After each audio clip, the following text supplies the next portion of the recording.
Okay, madam.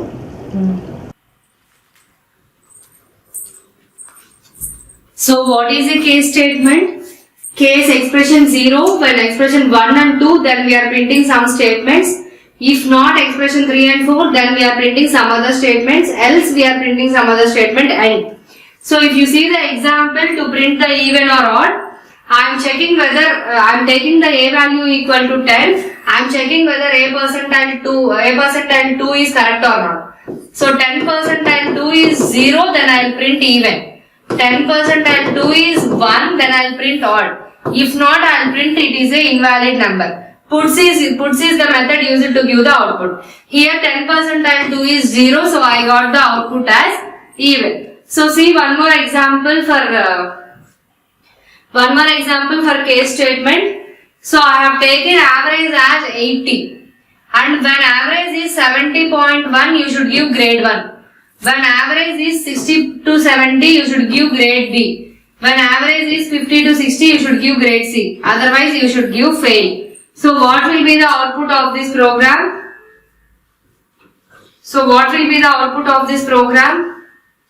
Is grade A. So when the average is 70 to 80, it is grade A. When the average is 60 to 70, it is grade B. When the average is 50 to 60, it is grade C. Otherwise, it is fail and you are ending. So average is 80 you have taken. That will come under 70 to 100. So grade A will be the output. This is the example for case statement. So these are the conditional statements. In the conditional statements, we have if, else if, unless if, else if else, and we have case also. Next one is looping statements. In that first loop is for loop. So we can see the syntax of for loop here. For variable name in a collection. So when in a collection, the variable, we have taken the variables in a collection. If that are true, then we are executing a sort of statements and ending. So for variable, we have taken some do condition here, and we are having a set of statements and end. So let us see the example for this for loop.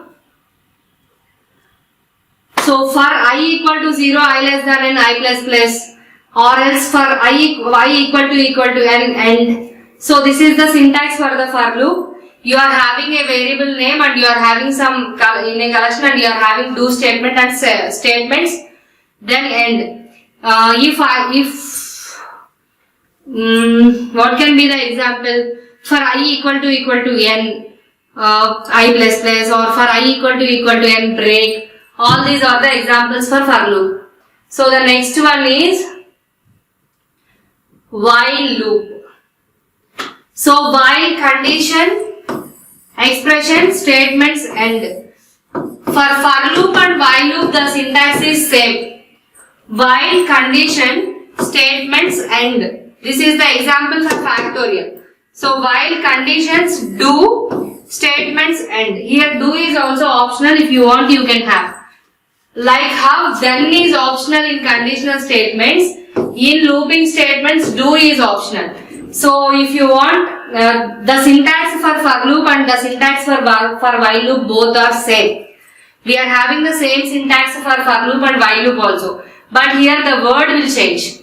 If condition expression statements end. For condition expression statements end. While condition expression statements end.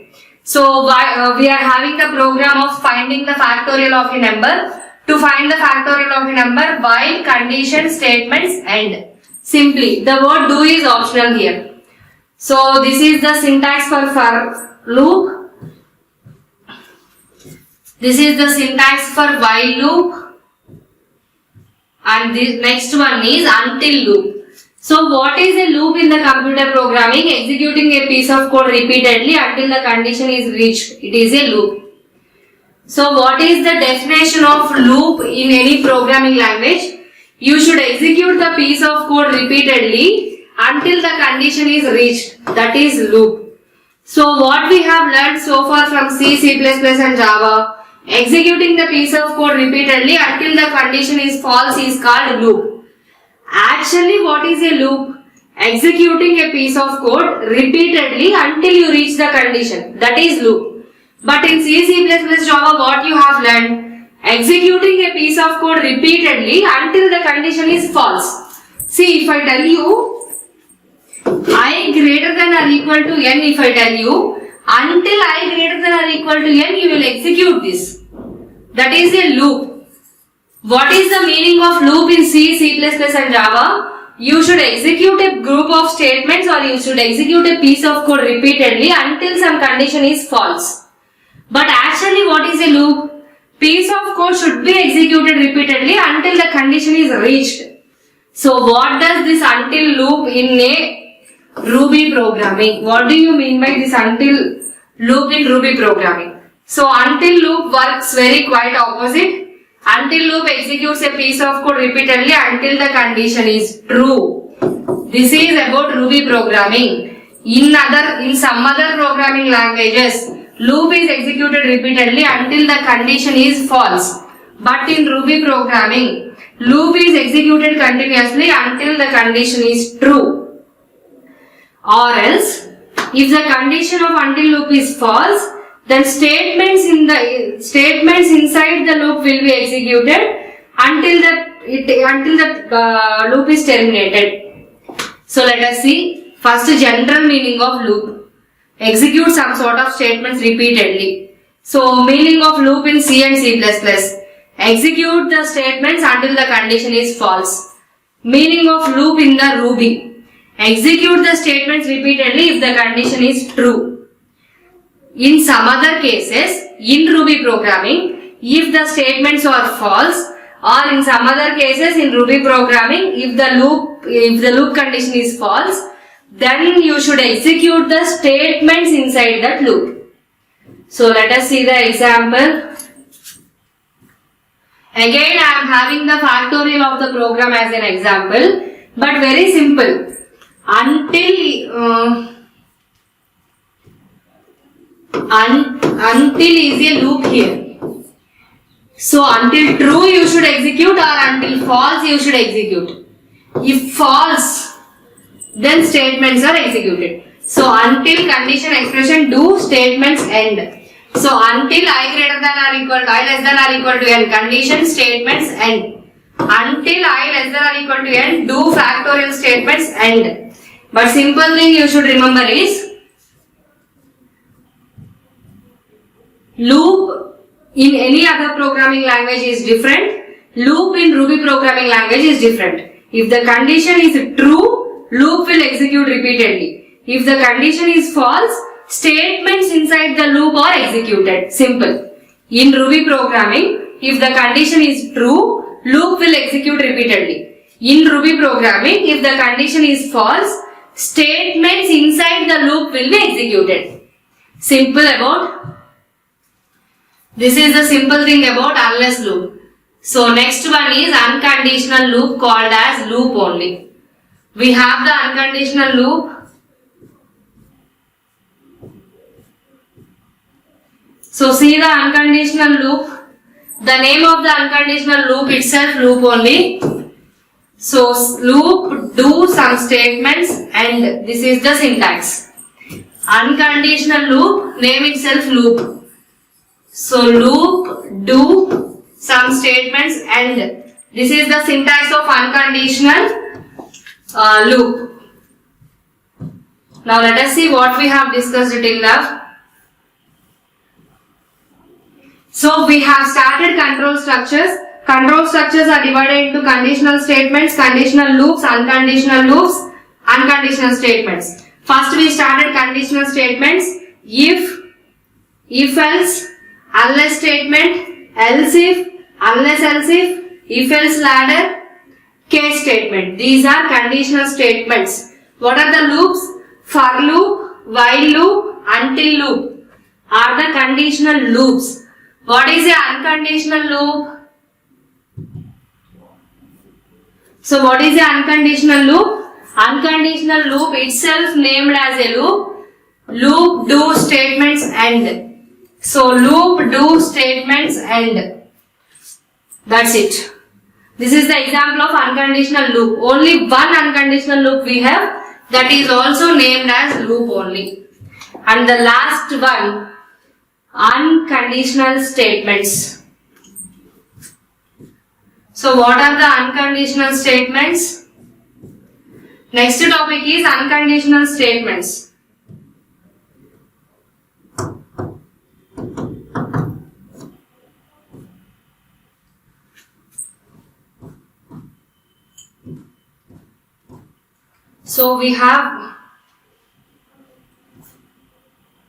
So next one is unconditional statements.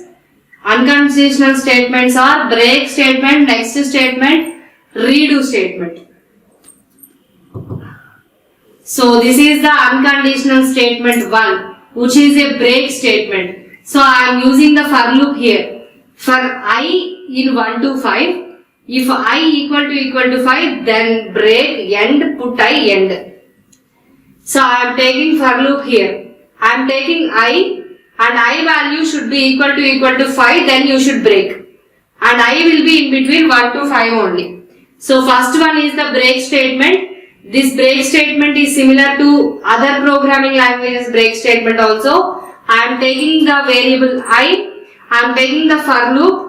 For I also I have given the values, I should be between 1 to 5. When I is equal to 5, I am breaking that loop and I am printing that I value. Put statement is used to print the I value. Break statement is used to break the if loop and for loop. So if you see here, this end is used to break the if loop, this end is used to break the for loop, and this break is to break all the conditions. So I have taken I value should be between 1, 2, 3, 4, 5. When I is equal to 5, means when 5 equal to 5, I will break all the conditions and print the I value as 5. So I will print the I value as, see here, first I have taken I value 1, second 2, 3, 4. So first I have taken I value 1 and I should print the I value 1. Second I have taken I value 2, I should print the I value 2 also in the output. Third I have taken the I value 3, I should print that I value 3. Next I have taken I value 4, I should print that in the output. Whenever I have taken the I value as 5, 5 equal to 5 is true. So I have breaked the statement and I have printed only 1, 2, 3, 4. So I should be in the range of 1 to 5. This is range. 1.5 is nothing but range. So I have given the range for I 1 to 5. I am executing if loop. When 5 equal to 5, when matched, I am breaking this loop condition and I am printing the remaining 4 numbers as output. This is the break statement. So the next one, next unconditional statement is next statement. So what this next statement will do? It will skip the current iteration and jump to the next iteration in the internal loop. So it will skip the current iteration and it will jump to the next iteration in the internal loop. So here also I am using the puts method to print the output. I have taken the I value in the range of 1 to 5. So I have taken the I value in the range of 1 to 5. When I value equal to 2, then I am executing the next statement. What next statement will do? Current iteration it will skip and it will jump to the next iteration in the internal loop. So if is the internal loop. In this example, if is the internal loop. I have taken I value in the range of 1 to 5 and internal loop is if loop. I am executing next statement which is an unconditional statement. So I am printing the value of I also. So when I value equal to 2, the same iteration is skipped and it is jumped to the next iteration. This is the next statement. And the next one is redo statement. And the next one is redo statement. So redo statement is used to re-execute the loop one time without checking the loop conditions. So redo statement is used to re-execute the loop one time without checking the loop conditions. So I have taken I value equal to 1, while I less than or equal to 5, you should do I plus 1. This is, till here it is one loop. If I equal to 2, you should redo. And put I end, means you should print the I value and end.